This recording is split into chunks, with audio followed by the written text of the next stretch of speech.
तो बच्चों जैसा कि आप देख ही रहे हैं कि हमने R और P को यहां पर रख दिया है, बट मैं एक कंडीशन पहले ही आपको बता दे रहा हूं, क्योंकि अगर मैं P को यहां रखता हूं तो R यहां पर भी आ सकता है। ये दोनों को चीजों को समझ लीजिएगा, इसलिए मैं इसे क्या करता हूं, ऑब्लिक करके लिख दे रहा हूं, जिससे कि अगर मुझे चेंज भी करना पड़े तो मैं आसानी से बदल सकूं, है ना। तो यहां तक मेरी लाइन क्लियर हो चुकी है।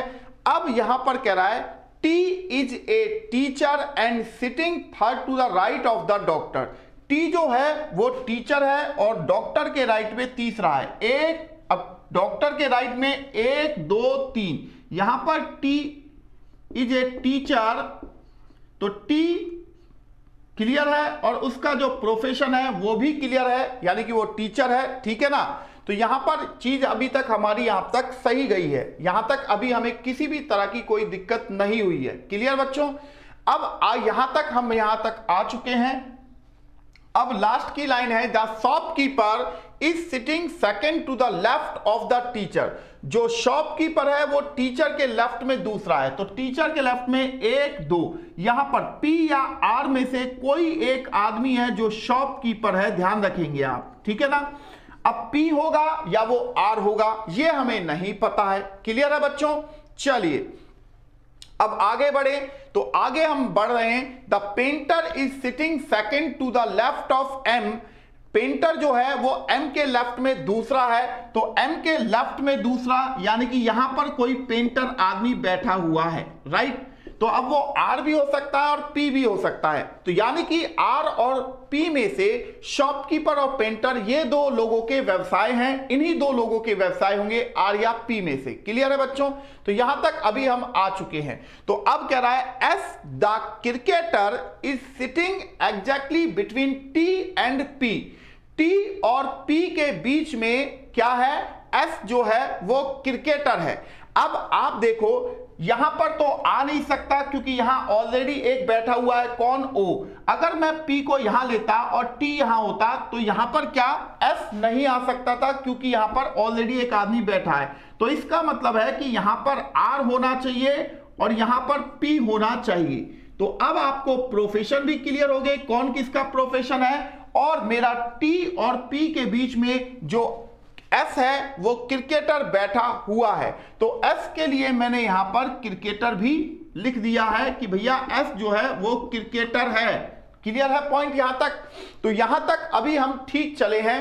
अब हम देखते हैं कि आगे क्या कह रहा है। Accountant is sitting second to the right of the cricketer. Accountant जो है वो क्रिकेटर के राइट में सेकंड है, यानी कि क्रिकेटर ये ऐसे है तो राइट में 1 2, तो यहां पर कौन हो गया, अकाउंटेंट हो गया। अकाउंटेंट यहां पर बैठा हुआ है। क्लियर है। अब वो कौन है ये नहीं पता है, ठीक है ना। अब ये कह रहा है कि भाई N is sitting third to the left of T। N जो है वो T के लेफ्ट में तीसरा है, तो T यहां पर है, T के लेफ्ट में 1 2 3, N यहां पर आ चुका है। तो N यानी कि कौन था, डॉक्टर था, R शॉपकीपर था, S क्रिकेटर था, P पेंटर था और T टीचर था। यही चीज चल रहा था। अब आपके पास ये चीज देखो, यहां पर तो अकाउंटेंट बैठा है, यहां रिपोर्टर ये है नहीं, तो O को हम बना देते हैं रिपोर्टर, जिससे कि हमारा प्रोफेशन क्लियर हो गया O का। अब यहां रिपोर्टर आया नहीं है और इसका प्रोफेशन क्लियर है, तो एक आदमी का जो बना है वो बन गया है अब सुपरवाइजर। तो यानी कि M को हमें बनाना चाहिए सुपरवाइजर, राइट। तो हमने M को बना दिया भैया सुपरवाइजर। अब हमारे सभी लोग क्लियर हो चुके हैं, बट एक आदमी अभी गायब है, कौन है, उसी को देखते हैं, L। तो आप देखेंगे L को यहां पर मैं अकाउंटेंट बना दे रहा हूं, L यहां पर मेरा अकाउंटेंट हो गया। तो पूरा का पूरा डायग्राम जो है यहां पर हम क्लियर बना कर चुके हैं और हमारे पूरी तरीके से यहां पर सेटिंग भी हो चुकी है। अब एक बार हम ये चीज चेक कर लेते हैं क्या हमारी कंडीशन ओके है या नहीं, क्योंकि ये बहुत जरूरी होता है बच्चों। जब आप पूरा डायग्राम बना लो तो एक बार कंडीशन को जरूर चेक कर लो। M is sitting third to the left of O। M O के लेफ्ट में तीसरा है, ठीक है। The doctor is to the immediate right of M। M के जस्ट राइट में डॉक्टर है, ये भी लाइन ठीक है। And M is not a reporter, M reporter नहीं है, ये भी बात ठीक है। R is sitting fourth to the right of P। R P के राइट में चौथा है, बिल्कुल ठीक है। ना तो आर ना पी एम के पड़ोसी हैं, एम के पड़ोसी आर भी नहीं है और पी भी नहीं है। T is a teacher, T एक टीचर है, ठीक है। And sitting third to the right of the doctor, और डॉक्टर के राइट में तीसरा बैठा हुआ है, ठीक है। The shopkeeper is sitting second to the left of the teacher, जो शॉपकीपर है टीचर के लेफ्ट में दूसरा बैठा हुआ है, ठीक बात है। The painter is sitting second to the left of M, M के लेफ्ट में पेंटर दूसरा है, पी पेंटर दूसरा है, ये बात भी क्लियर है। S the cricketer is sitting exactly between T and P, T और पी के बीच में एस क्रिकेटर है, इसका भी प्रोफेशन क्लियर है। Accountant is sitting second to the right of the cricketer, cricketer के राइट में अकाउंटेंट सेकंड है, ये भी ठीक है। N is sitting third to the left of T, N जो है वो टी के लेफ्ट में तीसरा है, बिल्कुल ठीक है। अब हमसे पूछा गया था कि भैया रिपोर्टर कौन है, रिपोर्टर आपको बताना था, तो रिपोर्टर जो है वो आपके सामने लिखा हुआ है ओ, तो इसका मतलब है कि हमारा इस क्वेश्चन का जो आंसर है वो यहां पर बन जाता है ओ। आई होप बच्चों आपने इस क्वेश्चन को एंजॉय किया होगा और समझने का प्रयास किया होगा कि किस तरीके से हमने इस क्वेश्चन को सॉल्व किया। मैंने आपको पूरा क्वेश्चन इंग्लिश में लिखा और हिंदी में उसका कन्वर्जन किया, यानी कि उसको कन्वर्ट किया, और उसके बाद मैंने पूरे पहले क्वेश्चन को यहां मैंने पूरे तरीके से यहां पर सॉल्व करके दिखाया। उसके बाद मैंने यहां कंडीशनों को चेक किया, कंडीशन हमारी ओके थी, तो रिपोर्टर हमसे पूछा गया था, तो रिपोर्टर का आंसर हमने यहां पर ओ लिख दिया। तो आई होप बच्चों ये आपका क्लियर हो चुका होगा। तो चलिए फिर अब हम अगले क्वेश्चन की ओर बढ़ते हैं। अगला क्वेश्चन क्या है तो इसको हम देखते हैं, ठीक है। तो चलिए फिर हम अगले क्वेश्चन की ओर बढ़ जाते हैं बच्चों।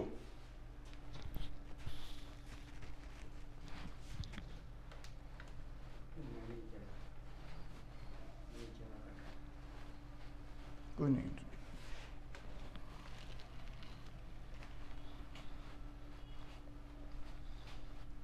तो यहां से हमने क्या किया, इसको हमने साफ कर दिया बोर्ड को, ताकि हम नए क्वेश्चन को यहां पर आसानी से लिख सकें बच्चों। क्लियर है ना। अब हम दो पैरेलल पंक्तियों का भी क्वेश्चन करेंगे, क्योंकि आपसे दो पैरेलल पंक्ति में भी सिटिंग एलिमेंट्स पूछा जा सकता है, इस चीज को आप ध्यान में रखेंगे, ठीक है।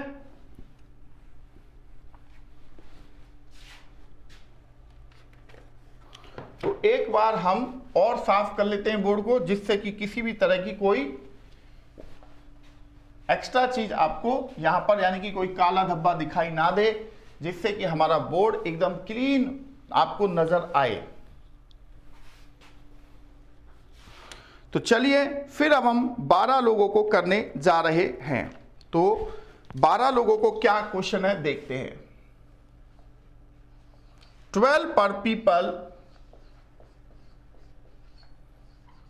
are sitting in two parallel row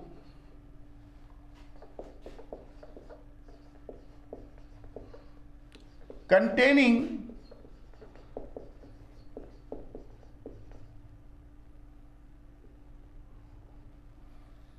six people each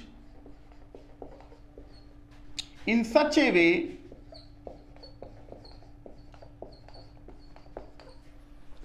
that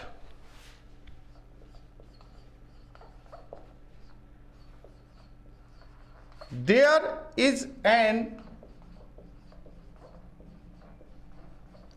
equal distance between adjacent person.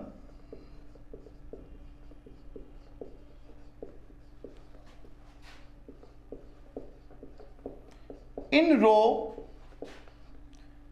1 पहली पंक्ति में जो लोग हैं P, Q, R, S, T, V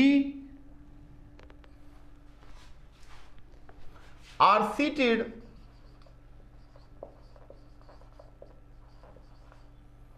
and all of them .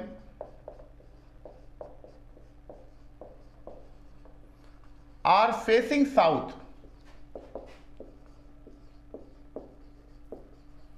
Clear है बच्चों, यहां तक चीजें हैं। अब इन रो सेकंड दूसरी पंक्ति के जो लोग हैं वो कौन है? A B C D E F are seated and all of them are facing north.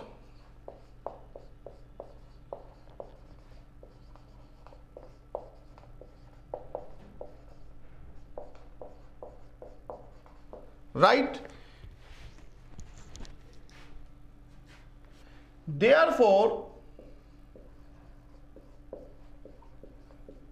in the given seating arrangement या seating arrangement,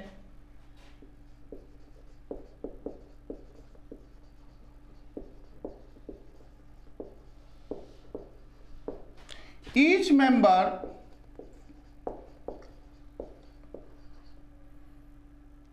seated in a row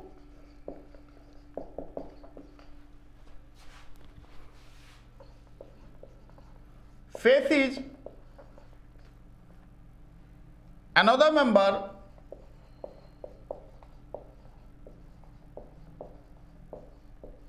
of the other row.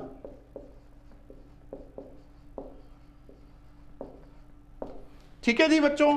तो बच्चों क्वेश्चन जैसा कि आप जानते हैं कि banking में बड़े क्वेश्चंस आते हैं तो लिखने में थोड़ा सा टाइम लगता है, बट कोई दिक्कत नहीं है, हम यहां पर अच्छे क्वेश्चन करने जाएंगे तो हमें पेशेंस के साथ देखना भी पड़ेगा और समझना भी पड़ेगा।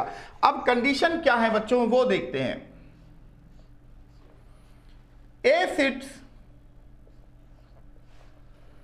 Third to the right of D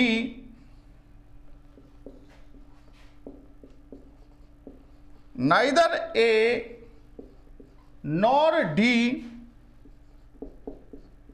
sits at extreme end. T faces D.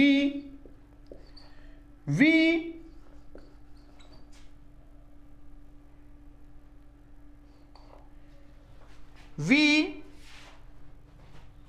या फुल स्टॉप है, ध्यान रखना। T फेसिस D, T का फेस D की तरफ है। V does not face A and V does not sit at any of the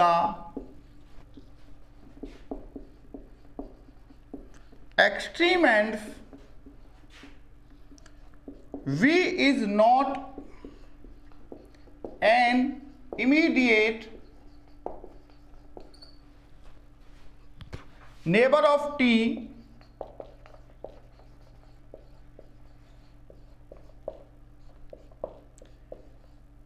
B sits at one of the extreme end.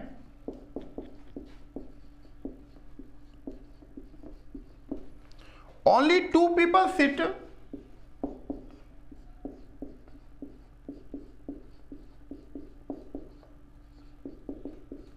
between B and E. E does not face V.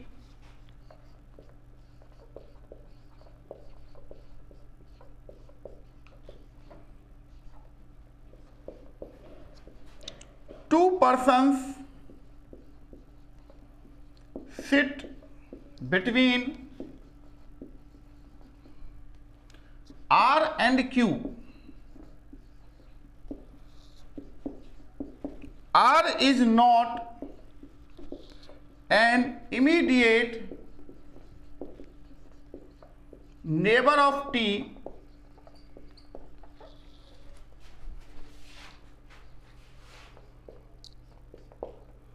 C does not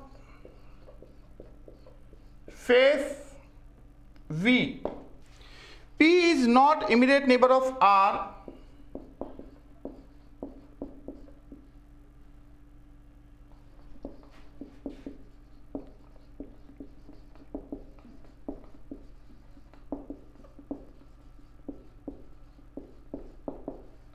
question हमसे पूछा जा रहा है कि who amongst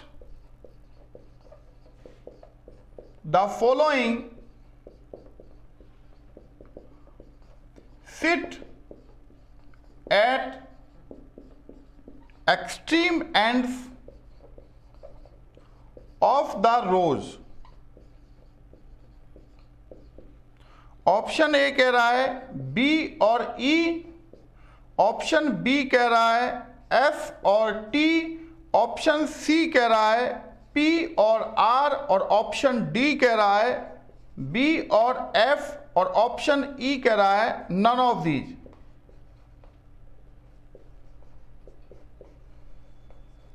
तो question आपके सामने पूरी तरह से साफ साफ यहां पर लिखा हुआ है बच्चों.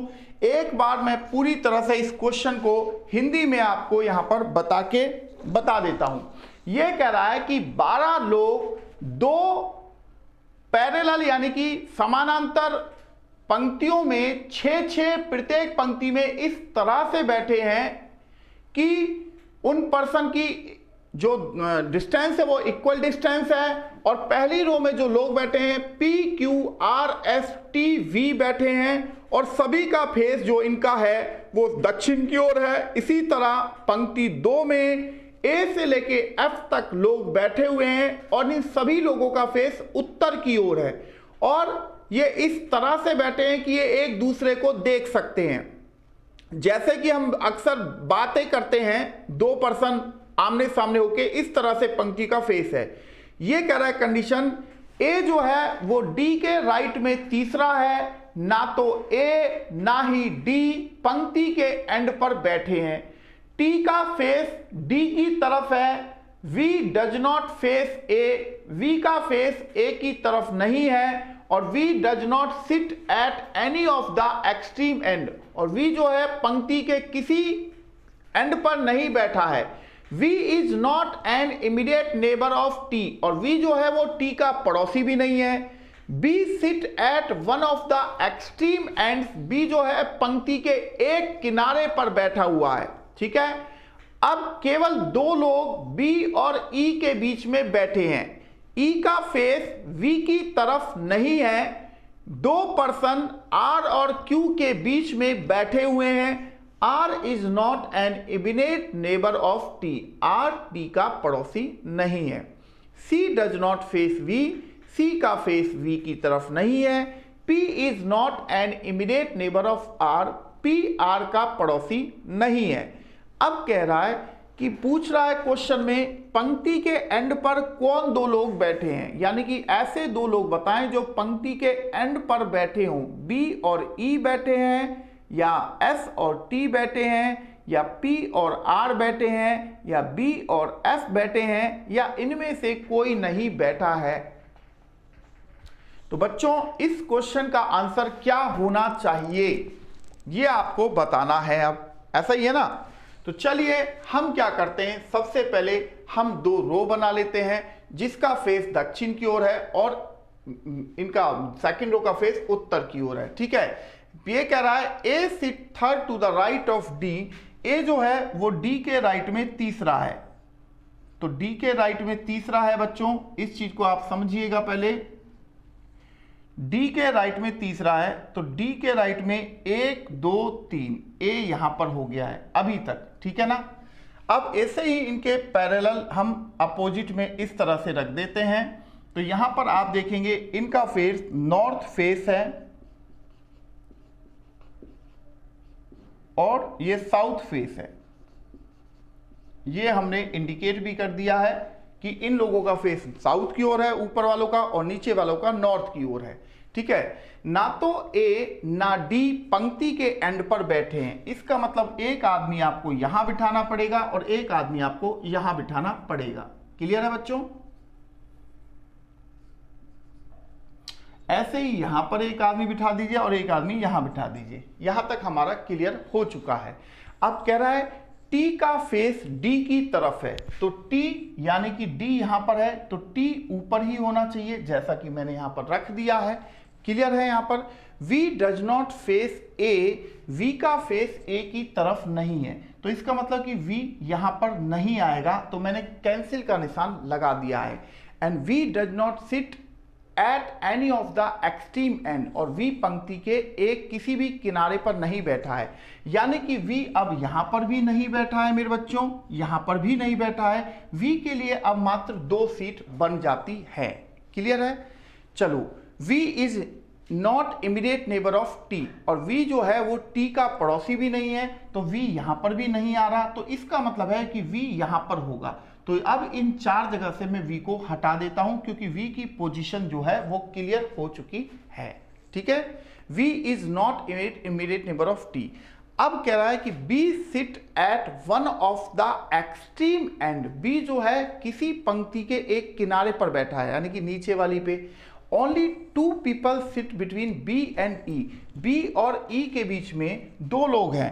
अब एक तरीका तो ये हो सकता है कि मैं B को यहां लिख दूं और E को मैं यहां लिख दूं, है ना, और दूसरा ये हो सकता है कि B को मैं यहां लिखूं और E को मैं यहां लिख दूं, बट आगे अगर प्रॉब्लम आएगी तो हम उस चीज को देखेंगे। ठीक है। अब कह रहा है E does not face V, E का फेस V की तरफ नहीं है। हो गया ना V की तरफ।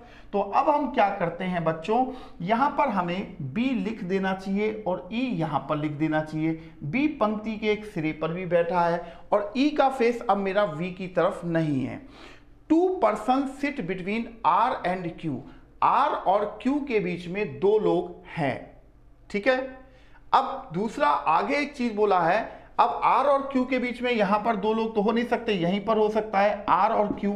अब आगे कह रहा है R is not an immediate neighbour of T, R T का पड़ोसी नहीं है। R यहां पर नहीं आएगा तो यहां पर आएगा। R और Q के बीच में 2 लोग मेरे इजीली अब आपको ऊपर दिखाई दे रहे हैं। ठीक है। C does not face V, C का फेस V की तरफ नहीं है, तो C यहां पर नहीं आएगा, तो C यहां पर आ जाएगा बच्चों। अब P is not immediate neighbour of R, P R का पड़ोसी नहीं है, तो बेटा P यहां पर लिख दीजिए। और पहली पंक्ति में जो लोग थे P Q R S, S का फेस यहां हो जाएगा और ऐसे ही F यहां पर आ जाएगा। तो आई होप आपका ये जो पूरा क्वेश्चन है वो पूरी तरह क्लियर हो चुका है। तो एक बार हम कंडीशन चेक कर लेते हैं। A sit third to the right of D, A D के राइट में तीसरा है, बिल्कुल ठीक है। ना तो A ना D पंक्ति के एंड पर है, दोनों में से कोई नहीं है। T का फेस D की तरफ है, बिल्कुल ठीक है। V does not face A, V का फेस A की तरफ नहीं है और V किसी पंक्ति के एंड पर भी नहीं बैठा है। V T का पड़ोसी भी नहीं है और B पंक्ति के एक एंड पर बैठा है। केवल 2 लोग B और E के बीच बैठे हैं और E का फेस V की तरफ नहीं है। 2 लोग R और Q की तरफ बैठे हैं, R और Q के बीच में बैठे हैं, R और Q के बीच में है। R T का पड़ोसी नहीं है। C does not face V, C का फेस V की तरफ नहीं है। P is not an immediate neighbour of R, P R का पड़ोसी भी नहीं है। अब आप देखिए हमारे जो पंक्ति के एंड पर हैं, एक तो P और R है और एक C और B हैं।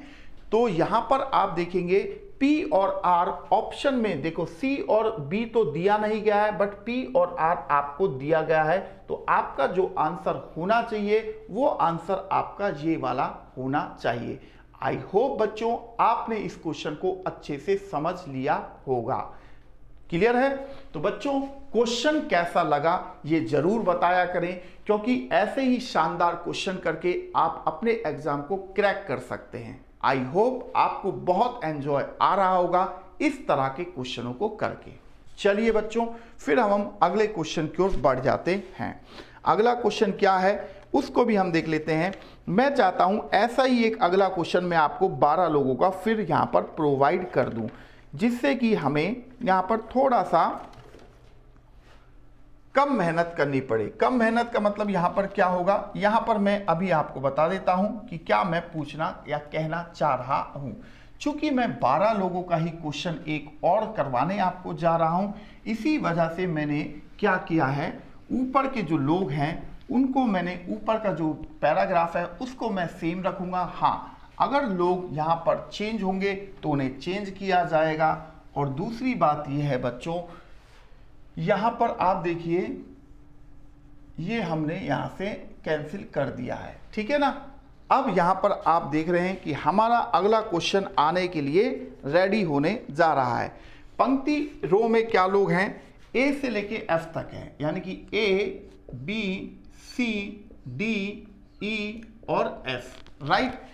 और इस तरह से वो बैठे हैं कि इनका फेस साउथ की ओर है, and are seated and all of them facing south. और सेकंड रो में जो लोग हैं अब P Q R S T और वी, और ये जो लोग हैं वो यहाँ पर क्या हैं, सेकंड रो में जो लोग बैठे हैं उनका फेस उत्तर दिशा की ओर है। क्लियर है। तो अब यहाँ पर ये इस तरह से बैठे हैं कि एक दूसरे को देख पा रहे हैं। क्वेश्चन का जो पहला पैराग्राफ है वो बिल्कुल रिवर्स हो गया है। जो लोग पहले उत्तर की ओर देख रहे थे अब वो दक्षिण की ओर देख रहे हैं, और जो लोग पहले दक्षिण की ओर देख रहे थे अब वो उत्तर की ओर देख रहे हैं, ठीक है। अब यहां पर मैं कंडीशन लिख देता हूं। कंडीशन है बेटा, V sits third to the right of S, to the right of S, S faces F, and F does not sit at any of the extreme ends of the lines,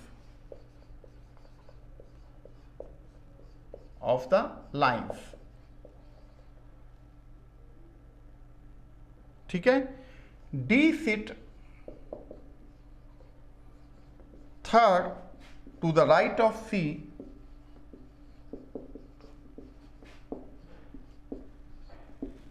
R faces C, the one facing E, जो आदमी ई की तरफ देख रहा है, हु नहीं है, sits third to the right of P,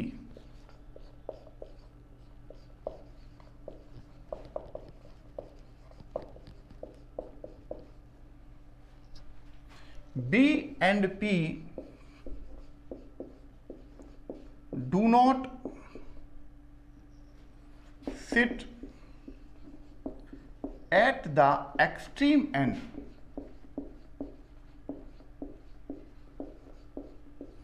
of the line. T is not an immediate neighbor of V,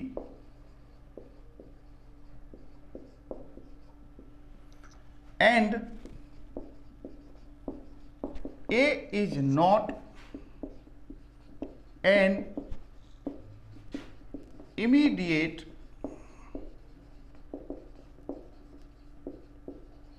neighbor of C। Question है बच्चों मेरा, who amongst the following faces D। Option है T, P, Q, R और none of these. तो आप देखेंगे बच्चों ये जो क्वेश्चन है पिछले क्वेश्चन की तरह ही लगभग आपको दिखाया गया है, या मैं कहूं कि दिया गया है, राइट। तो अब आप में से कितने लोग हैं जो इस क्वेश्चन को कर सकते हैं। तो क्वेश्चन है बच्चों 12 लोग हैं जो 6-6 प्रत्येक पंक्ति में बैठे हुए हैं। पंक्ति ए जिसमें ए से लेके एफ तक लोग बैठे हैं और दक्षिण की ओर देख रहे हैं। पंक्ति 2 में यानी कि सेकंड रो में पी से लेके वी तक 6 लोग हैं जो कि नॉर्थ की ओर देख रहे हैं। अब कंडीशन पे आ जाते हैं कि वी जो है एस के राइट में तीसरा है, एस का फेस एफ की तरफ है और एफ किसी भी एंड पर नहीं बैठा है। डी जो है सी के राइट में तीसरा है और आर का फेस सी की तरफ है और जो व्यक्ति ई की तरफ, द वन फेसिंग ई, जो व्यक्ति ई की तरफ देख रहा है वो पी के राइट में तीसरा है। B and P do not sit at the extreme ends of the line. B और पी पंक्ति के किसी भी किनारे पर यानी कि लाइन के किसी भी एंड पर नहीं है। T is not immediate neighbour of V. T V का पड़ोसी नहीं है। A is not an immediate neighbour of C. A C का पड़ोसी नहीं है।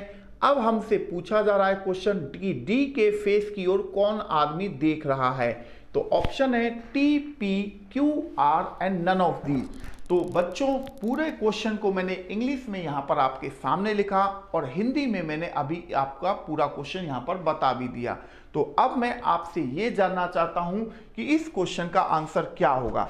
जैसे आपने पिछला क्वेश्चन यहां पर किया सेम ऐसे ही आपको यहां पर इस क्वेश्चन का जवाब देना है।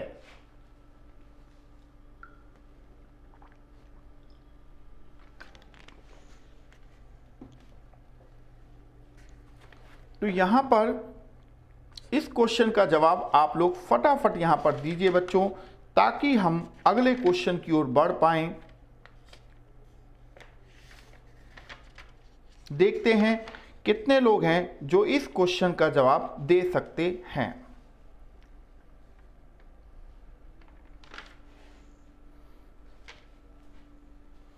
तो फटाफट इस क्वेश्चन का आंसर आप लोग प्रोवाइड करें, बताएं इस क्वेश्चन का आंसर क्या होना चाहिए बच्चों।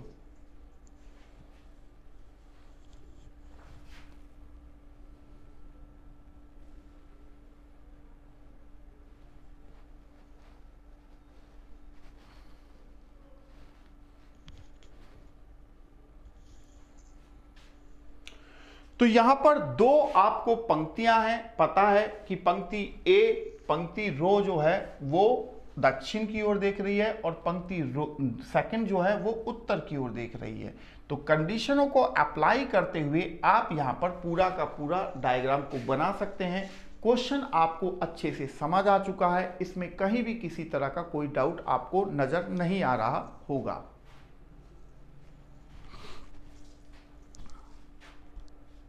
देखते हैं कितने लोग हैं जो इस क्वेश्चन का बिल्कुल सटीक जवाब दे सकते हैं। तो मैं आपको इस क्वेश्चन को करने के लिए कुछ समय दे रहा हूं, 1 से 2 मिनट, ताकि आप इस क्वेश्चन का सही आंसर मुझे प्रोवाइड कर सकें बच्चों।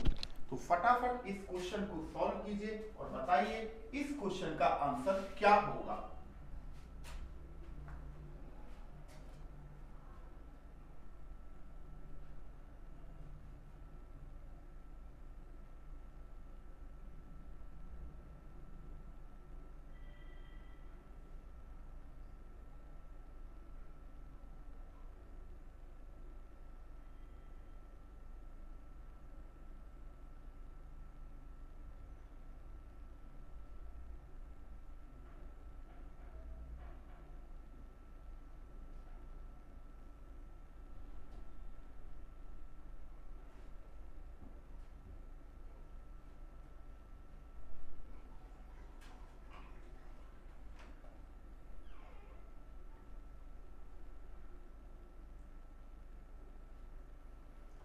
तो यहां पर बच्चों आप देखेंगे कि चलिए इस क्वेश्चन को भी हम ही सॉल्व कर देते हैं, क्योंकि बहुत सारे बच्चों को इस क्वेश्चन को सॉल्व करने में थोड़ी बहुत समस्या जरूर आ रही होगी।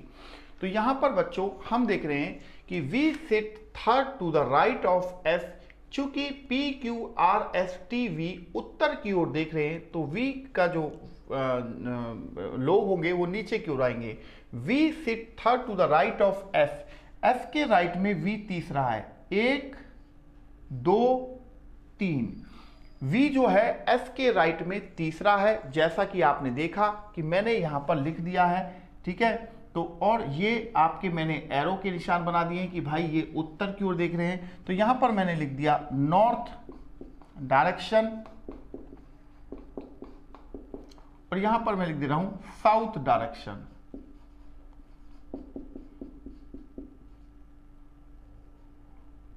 ठीक है ना।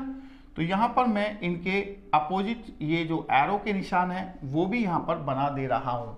अब कह रहा है एस फेसिस एफ, एस का फेस जो है वो एफ की तरफ है, तो मैंने यहां पर लिख दिया एफ, और F does not sit at any of the extreme of the line. F जो है पंक्ति के एक किनारे पर नहीं बैठा है, तो मान लेता हूं कि एक आदमी मैं यहां पर भी बिठा देता हूं। क्लियर है बच्चों। अब कह रहा है D sit third to the right of C, D जो है वो सी के राइट में तीसरा है। तो बच्चों मैं इस लाइन को अभी थोड़ा सा यहां पर क्या करना चाह रहा हूं, थोड़ा सा यहां पर मैं रुकना चाहूंगा, क्योंकि अभी मैं 5 लोगों को तो बिठा पाया हूं, बट वो छठा आदमी कहां है ये थोड़ा सा अभी डिस्प्यूट है। ऐसा ही है ना। तो यहां आर फेसिस सी, आर का फेस सी की तरफ है। तो चलो एक काम हम करते हैं, थोड़ा सा हम रिस्क उठा लेते हैं, तो कोई दिक्कत नहीं है। D sit third to the right of C, D जो है सी के राइट में तीसरा है, तो अगर मैं सी को यहां लिखता हूं तो मुझे डी को यहां लिखना पड़ेगा। ठीक है। तो एक व्यक्ति बच्चों यहां पर भी हो सकता है या एक व्यक्ति यहां पर भी हो सकता है, तो मुझे कंडीशंस चेंज करनी पड़ जाएंगी। तो आर का फेस सी की तरफ है, तो मैंने आर को यहां पर लिख दिया है अभी फिलहाल। ठीक है। तो ये मैं क्या कर रहा हूं, इसे मैं अभी फिलहाल ये मान के चल रहा हूं कि ये मेरे 3 लोग जो हैं डी सी और आर, इनकी पोजीशन अभी मेरी क्या है, क्लियर्स नहीं है, बट फिर भी हम एक रिस्क उठा के आगे बढ़ रहे हैं। द वन फेसिंग ई, जो ई की तरफ फेस कर रहा है, sit third to the right of P, P के राइट में तीसरा है।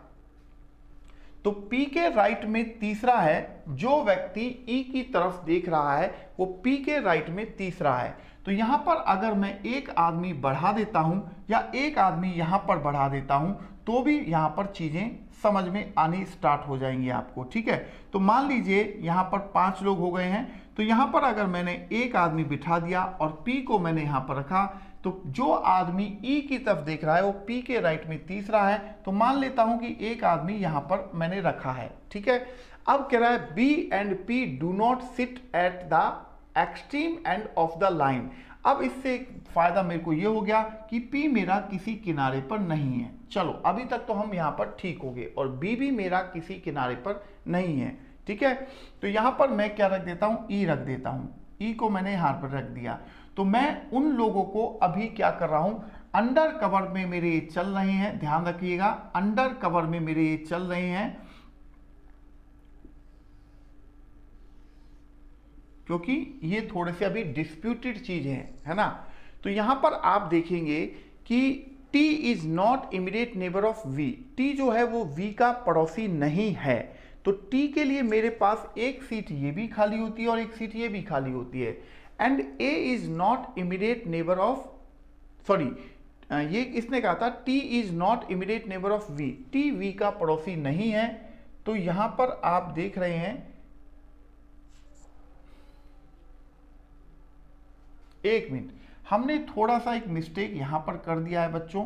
क्या, अब एक चीज को देखेंगे थोड़ा सा, हमारा पॉइंट ये था द वन फेसिंग E, जो E की तरफ देख रहा है वो P के राइट में तीसरा है, बट यहां पर B और P पंक्ति के किसी एक किनारे पर नहीं थे, ऐसा ही पॉइंट था ना। तो यहां पर जैसा कि मैंने कहा कि मिस्टेक हमारी ऑलरेडी हो चुकी है। देखो यहां से हम एक चीज को आगे बढ़ा रहे थे, बट हमारी 3 चीजें यहां तक क्लियर थी। जैसे V sit third to the right of S, V S के राइट में तीसरा था। ठीक है। F फेसिज F, S का फेस F की तरफ था और F किसी किनारे पर नहीं था। तो यहां तक हमारा एक पॉइंट जो था वो क्लियर हो चुका था, इस चीज को आप समझ लीजिएगा। ठीक है। अब दूसरी बात यह है कि कहा यह जा रहा है कि हमारे ये जो 4 पॉइंट थे यहां तक तो हमारा क्लियर था, तो मैंने यहां रिस्क लेकर आगे बढ़ाया था। बट प्रॉब्लम क्या आएगी, मानिए इसने कहा है कि ना तो B ना ही P पंक्ति के एक किसी किनारे पर हैं, इस चीज को समझ रहे हैं। तो यहां पर आप देखेंगे कि जो व्यक्ति E की तरफ देख रहा है वो P के राइट में तीसरा है, P के राइट में तीसरा है, अगर मैं P को यहां लिखता हूं तो 1 2 3 यहां पर बात बन जाती है। तो P को अगर मैं यहां लिखता हूं तो यहां पर मुझे एक आदमी छोड़ना पड़ेगा, राइट, इस तरह से। तो P के राइट में जो व्यक्ति है वो E की तरफ देख रहा है, तो E के लिए मैंने यहां पर डाल दिया। पॉइंट इज क्लियर है, यहां तक मैंने पॉइंट यहां पर क्लियर हुआ। अगर मेरा ये वाला प्लान यानी कि 2 लोग जो मैंने यहां रखे हैं अगर ये कैंसिल होंगे तो अब मुझे 2 लोग लास्ट में वहीं पर रखने पड़ जाएंगे, ठीक है ना। तो यहां पर कह रहा है कि D सिट, अब ये पॉइंट को समझ लेते हैं कि D sit third to the right of C। जो D है वो C के राइट में क्या है, तीसरा है। D जो है C के राइट में तीसरा है और D 1 2 3 नहीं, D जो है वो C के राइट में तीसरा है। यहां पर मैंने डाल दिया R फेसेस C, R का फेस C की तरफ है, R मैंने यहां पर रख दिया, ठीक है। यहां तक मेरा क्लियर है। B एंड P ना तो B ना ही P पंक्ति के किनारों पर है। अब मैं B को यहां पर तो पुट कर नहीं सकता, मेरे पास एक ही ऑप्शन है B को यहां पर रखने का, ठीक है। अब दूसरी बात यह है T is not immediate neighbour of V, T V का पड़ोसी नहीं है, तो T को मैं यहां पर पुट कर दे रहा हूं। अब प्रॉब्लम जो लास्ट लाइन अगर क्रिएट कर दी तो हो जाएगा A is not immediate neighbour of C, A C का पड़ोसी नहीं है, तो मेरा A यहां पर हो गया है। और अब एक आदमी P Q बचा था तो Q मैंने यहां पर लिख दिया। अब मैं पूरे डायग्राम को एक बार फिर से, इसकी जो मैंने डायग्राम बनाया है, मैं एक बार कंडीशनों को जरूर चेक करता हूं क्या वो कंडीशन ठीक है या नहीं है। V sit third to the right of S, V जो है S के राइट में तीसरा है, बिल्कुल ठीक है। अब S फेसिस F, S का फेस F की तरफ है, ठीक है। F does not sit at any of the extreme end of the line, F जो है पंक्ति के किसी किनारे पर नहीं बैठा है, ठीक है। D sit third to the right of C, D C के राइट में तीसरा है, ठीक है। R फेसिस C, R का फेस C की तरफ है, ये भी ठीक है। द वन फेसिंग E, जो व्यक्ति E की तरफ देख रहा है, sit third to the right of P, P के राइट में तीसरा है, ठीक है। B और P पंक्ति के किनारों पर नहीं यानी कि एंड पर नहीं है, ठीक है। T is not immediate neighbour of V, T V का पड़ोसी भी नहीं है, A C का पड़ोसी भी नहीं है। तो अब मेरा क्वेश्चन है कि D के जो D की तरफ देख रहा है वो कौन है। तो आप देख रहे हैं कि D की तरफ मेरा T आदमी देख रहा है, यानी कि मेरा ऑप्शन A यहां पर मेरा आंसर बन जाता है बच्चों। आई होप ये क्वेश्चन आपको समझ आ चुका होगा कि ये क्वेश्चन हमने किस तरह से किया है। क्लियर है बच्चों, यहां पर तो कोई दिक्कत नहीं हुई होगी आपको, हैं? तो आपको ये क्वेश्चन कैसे लगे ये जरूर बताइए। आज की हमने इस 1 घंटे की क्लास में 3 सिटिंग अरेंजमेंट के क्वेश्चन किए, जिसमें मैंने एक क्वेश्चन सर्कल वे पर किया था जिसमें सभी लोग अंदर थे और उनके प्रोफेशन दिए हुए थे, और 2 क्वेश्चन मैंने 12-12 लोगों के 6 लोगों की 2 पंक्तियां यानी कि पैरेलल पंक्तियों के अकॉर्डिंग यहां पर दिया गया था। तो बच्चों इन क्वेश्चनों से आपको एक अंदाजा तो हो गया होगा कि हम जो यहां पर क्वेश्चन करने जा रहे हैं बहुत ही शानदार क्वेश्चनों का मैं यहां पर ग्रुप्स लेके आ रहा हूं, यानी कि क्वेश्चनों का जो पैटर्न है वो लेकर आ रहा हूं, और आपको इन क्वेश्चनों को करने में बेहद मजा भी आया होगा। ये भी मुझे पता है कि क्वेश्चन यार शानदार ही इतने थे तो अब क्या कह सकते हैं, है ना। तो आप देखेंगे कि ऐसे ही शानदार क्वेश्चनों की हम यहां पर झड़ी लगा देंगे और कुछ भी नहीं, जिससे कि आपको आपका एग्जाम क्रैक होने में पूरी की पूरी मदद मिले। तो बच्चों जैसा कि आप जानते ही हैं कि मैं आपको यहां पर क्या कहने वाला हूं, मैं आपको कहना चाहता हूं कि आपको जैसे ये सिटिंग अरेंजमेंट्स के जो क्वेश्चन थे बैंकिंग के, यानी कि सिटिंग अरेंजमेंट फॉर बैंकिंग के लिए सिटिंग अरेंजमेंट्स करवाया जा रहा है, अगर इनको ऐसे ही क्वेश्चन की आप प्रैक्टिस करना चाहते हैं तो आप गूगल पर भी सिटिंग अरेंजमेंट्स फॉर बैंकिंग लिखेंगे तो वहां पर भी आपको बहुत सारे ऐसे क्वेश्चन मिल जाएंगे जिनका लेवल एक अच्छा लेवल का क्वेश्चन होगा, और आप वहां से भी उन क्वेश्चनों को कर सकते हैं बच्चों। आई होप आपको ये पूरी की पूरी वीडियो जो है बहुत शानदार लगी होगी, और जब आप पूरी वीडियो को देखे होंगे तो आपको मैंने यहाँ पर जो 3 क्वेश्चन लगाए यहाँ पर करवाए, सॉल्व किए, एक एक क्वेश्चन को मैंने यहाँ पर सॉल्व किया है तीनों को। पहले क्वेश्चन को मैंने इंग्लिश में लिखा, उसके बाद मैंने हिंदी मीडियम छात्रों के लिए यानी कि स्टूडेंट्स के लिए उसे हिंदी में कन्वर्ट किया, और उसके बाद मैंने फिर क्वेश्चन को सॉल्व भी किया। और ऐसा ही नहीं है सॉल्व किया, मैंने आपको भी सॉल्व करने के लिए थोड़ा सा टाइम भी दिया था, जिससे कि आपका पेन थोड़ा सा चलना स्टार्ट हो जाए बच्चों। यहां तक ये चीज समझ में आ रहा है बिल्कुल आपको अच्छे तरीके से? तो यहां पर अब मैं आपको बस ये कहना चाहता हूं कि बच्चों वीडियो कैसी लगी ये जरूर अपने जो कमेंट बॉक्स है उसमें जरूर बताएं कि ये वीडियो आपको कैसी लगी, आपको कितना क्वेश्चन का जो लेवल था वो कैसा लगा, है ना, जिससे कि हमें ये पता चल सके कि हम जो आपको यहाँ क्वेश्चन करा रहे हैं उनका जो लेवल है वो आपको पसंद आ रहा है या नहीं आ रहा है, ये जरूर उसमें कमेंट करें, ठीक है ना। तो बच्चों यहाँ पर प्रैप शॉट आपके लिए पूरी की पूरी बैंकिंग की रीजनिंग फ्री ऑफ कॉस्ट आपको यहाँ पर यूट्यूब पर डाल रहा है, जिससे कि जो पढ़ने वाले स्टूडेंट हैं वो उनका फायदा उनको मिल सके, है ना। तो आपको चाहिए कि इन वीडियोस को आप ज़्यादा से ज़्यादा अपने फेसबुक पर, इंस्टाग्राम पर, कू ऐप पर, ट्विटर पर, जो भी आप सोशल मीडिया में मतलब इन्वॉल्व हैं, जिन भी प्लेटफॉर्म को आप यूज करते हैं वहां तक इनको जरूर पहुंचाएं, ताकि हमारी जो मेहनत है उस वो सही लोगों तक पहुंच पाए। आई होप आप इस चीज को अच्छे से समझ पा रहे होंगे बच्चों। तो चलिए फिर आपसे मुलाकात करते हैं नेक्स्ट क्लास में एक नए टॉपिक के साथ में। मैं हूं आपके साथ पवन शर्मा और आप मुझे देख रहे हैं प्रैप शॉट पे। थैंक यू बच्चों, थैंक यू वेरी मच।